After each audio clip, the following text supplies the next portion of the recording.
For the independent self-consciousness, on the one hand its essence is only the pure abstraction of the I, and on the other hand, when this abstraction develops and acquires differences, this differentiation does not become an objective essence.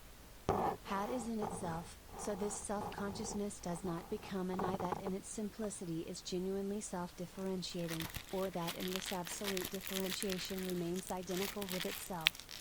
By contrast, the consciousness that is driven back into itself becomes, in the act of forming, its own object as form of the thing it has cultivated, and in the Lord it intuits at the same time being for itself as consciousness.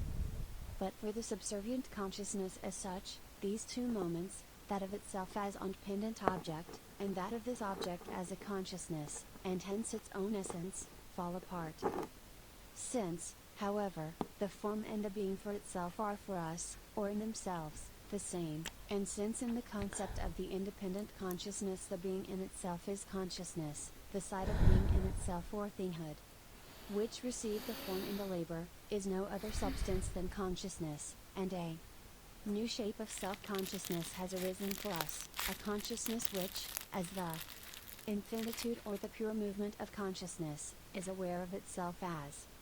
the essence, a consciousness that thinks or as free self-consciousness. For to think means to be one's own object not as abstract I, but as an I that has at the same time the significance of being in itself, of having itself for object, or of relating itself to the objective essence in such a way that it has the significance of the being for itself of the consciousness for which it is.